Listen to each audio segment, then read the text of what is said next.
ખેડા જિલ્લામાં અત્યારે 16 હોસ્પિટલ છે અને પીએમજે અંતર્ગત એમના એમ્પેનલમેન્ટ કરેલું છે અને એમાં અમે નિયમિત રૂપથી ચકાસણી કરીએ જ છીએ. દરેક હોસ્પિટલમાં મુલાકાત કરીએ છીએ અમે અને અમારા કર્મચારીઓ વિઝિટ કરે છે અને એમની કામગીરીની તપાસ કર્યા કરે છે.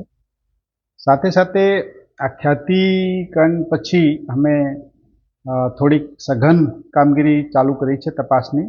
એમાં અમારી પાસે જે ઉપલબ્ધ રેકોર્ડ વગેરે છે એના ઉપર ચકાસણી કરી, એમાં કંઈ જોવા મળેલ નથી અને પછી સ્થળ ઉપર તપાસ કરવા માટે અમારા જિલ્લાની 8 ટીમો બનાવી છે અને એ ટીમો દરેક હોસ્પિટલમાં જે એમ્પેનલ હોસ્પિટલ છે એમાં જઈને અને રૂબરૂ અને રેકોર્ડ રજિસ્ટર અને એમના ઓપરેશન થિયેટર અને ઓપરેશન થિયેટરમાં કેટલા ઓપરેશન ડેલી થાય છે એ પ્રકારના તપાસ કરી અને પછી વિગતવાર રિપોર્ટ આપશે. એમાંથી પછી અમે નક્કી કરીશું કે આમાં કોઈ પ્રકારની કોઈ ગેરરીત તો નથી. જો ગેરરીત થયેલી હશે, જણાશે કોઈ, તો એમાં એફઆઈઆર સહિતની કડક પગલાં લેવામાં આવશે. ડીએમ્પેનલમેન્ટ તો પહેલાં કરવામાં આવશે.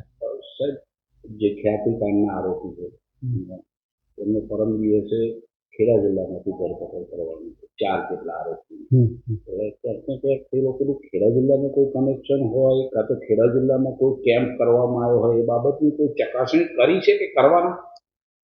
અમારા જિલ્લામાં કોઈ કેમ્પ થયો નથી અને અમે કોઈ બીજાને હોસ્પિટલ્સને બી પરવાનગી આપતા નથી और એમનો ખેડા જિલ્લાની અંદર અમારો કોઈ કનેક્શન એવું અમને અમારા ધ્યાન ઉપર નથી અને જ્યાં સુધી અમને ખબર છે તો એ કદાચ યોગાને અહીંયા આવ્યા હોય, બાકી કોઈ એમનું કનેક્શન અમારા જિલ્લામાં દેખાતું નથી.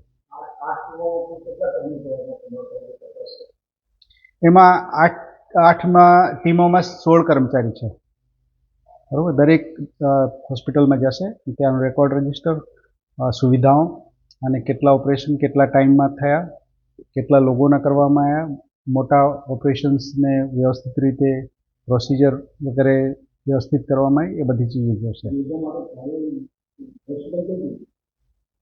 હોસ્પિટલો આપણે અહીંયાની મોટી હોસ્પિટલો છે, આપને ખ્યાલ જ છે.